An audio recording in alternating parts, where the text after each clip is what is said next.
नमस्ते। आपने कभी सोचा है कि वेदों में लिखे हुए जो पवित्र मंत्र हैं वो आखिर असल जिंदगी में इस्तेमाल कैसे हुए? तो चलिए आज हम वैदिक साहित्य की गहराइयों में उतरते हैं और उन दो ग्रंथों को समझते हैं जिन्होंने ये सब मुमकिन किया, ब्राह्मण और आरण्यक। बेसिकली ये ऐसी गाइड बुक्स हैं जो मंत्रों को रिचुअल्स में बदल देती हैं। बिल्कुल।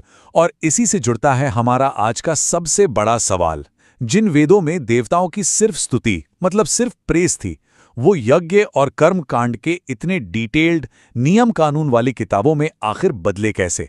ये एक बहुत बड़ा शिफ्ट था, एक जबरदस्त बदलाव। और इस सफर को समझने के लिए हमें इन ग्रंथों के पन्ने पलटने ही होंगे।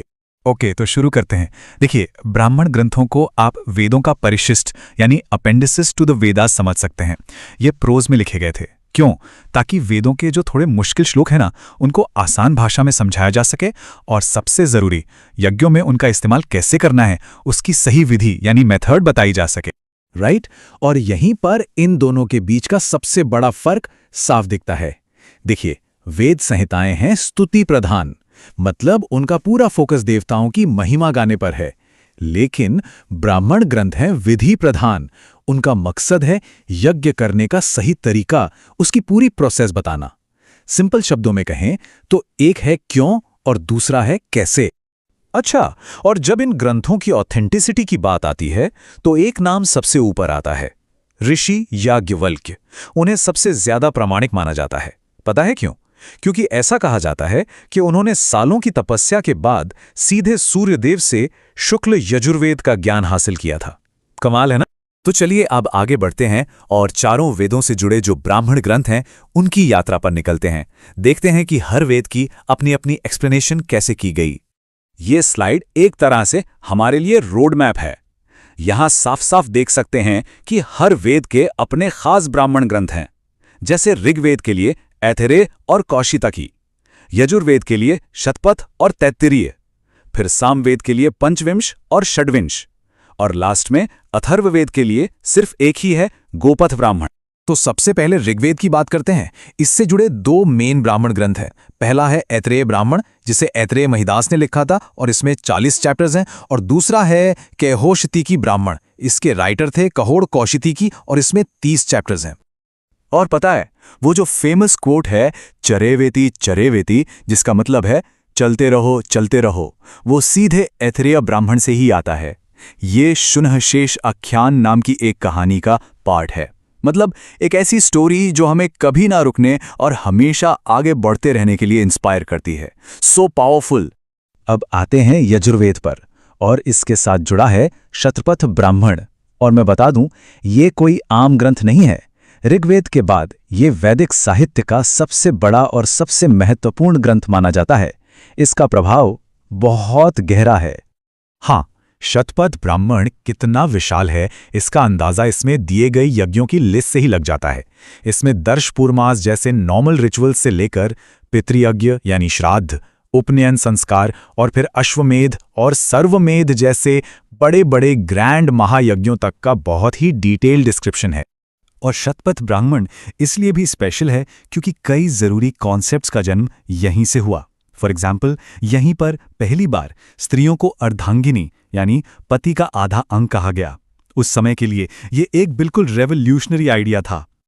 और बात यहीं खत्म नहीं होती। मृत्यु यानी डेथ पर डिटेल्ड डिस्कशन और पुनर्जन्म का सिद्धांत, द थ्योरी ऑफ रीबर्थ, ये भी पहली बार एक सिस्टमैटिक तरीके से इसी ग्रंथ में सामने आया। ये इंडियन फिलॉसफी के इतिहास में एक बहुत बड़ा टर्निंग पॉइंट था।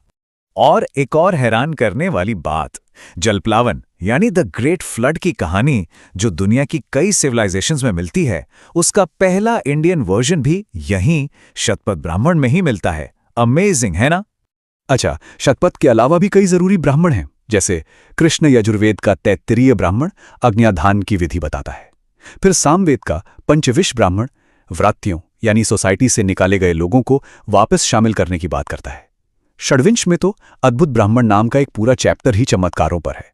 और जेमिनियम में तो साइंस से जुड़ी बातें भी हैं। ओके, और अब आते हैं अथर्ववेद पर। इसके साथ सिर्फ एक ही ब्राह्मण ग्रंथ जुड़ा है, गोपथ ब्राह्मण। और ये जानना भी जरूरी है कि सभी ब्राह्मण ग्रंथों में इसकी रचना सबसे आखिर में हुई थी। गोपथ ब्राह्मण में एक बहुत ही जरूरी स्पिरिचुअल डेवलपमेंट नजर आता है। यहीं पर पहली बार ओमकार के साथ ब्रह्मा, विष्णु और शिव यानी त्रिमूर्ति का जिक्र किया गया। एक ऐसा आइडिया जो आगे चलकर हिंदू धर्म का एक सेंट्रल कॉन्सेप्ट बन गया। तो अब तक हमने देखा कि ब्राह्मण ग्रंथों ने हमें यज्ञ और कर्मकांड की दुनिया दिखाई, लेकिन अब कहानी एक नया मोड़ लेती है। अब हम कर्मकांड से चिंतन यानी मेडिटेशन की तरफ बढ़ेंगे और ये सफर हमें ले जाएगा सीधे जंगलों में, आरण्यकों की दुनिया में। आरण्यक का लिटरल मीनिंग ही है वन के ग्रंथ या फॉरेस्ट टेक्स्ट्स। इनकी रचना उन ऋषियों ने की जो समाज से दूर वनों में रहकर चिंतन मनन करते थे। उनका मकसद यज्ञ करना नहीं था, बल्कि यज्ञों के पीछे छिपे हुए जो गहराई वाले फिलॉसफिकल और सिंबॉलिक मीनिंग्स है ना, उनको खोजना। और ये स्लाइड वैदिक सोच के एवोल्यूशन को बहुत खूबसूरती से दिखाती है। देखिए, जर्नी शुरू होती है ब्राह्मण ग्रंथों के कर्मकांड से, फिर ये गुजरती है आरण्यकों के सिंबॉलिक चिंतन से, और आखिर में पहुंचती है उपनिषदों के प्योर फिलोसॉफिकल ज्ञान तक। इसलिए आरण्यक इन दोनों दुनियाओं के बीच एक बहुत ही जरूरी पुल, एक ब्रिज का काम करते हैं। और आज के टाइम में हमारे पास कुल मिला के 7 आरण्यक ग्रंथ अवेलेबल हैं, जो हमें इस इंटेलेक्चुअल जर्नी की एक झलक देते हैं। और अगर इन्हें वेदों के हिसाब से बांटें तो ऋग्वेद से जुड़े 2 आरण्यक मिलते हैं, यजुर्वेद से 3 और सामवेद से 2 आरण्यक अवेलेबल हैं।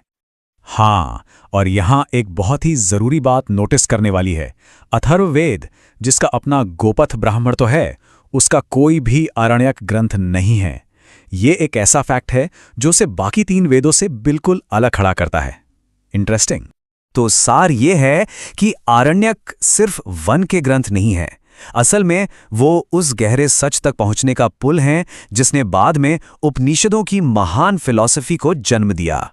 ये कर्म से ज्ञान की तरफ एक डिसाइसिव स्टेप था।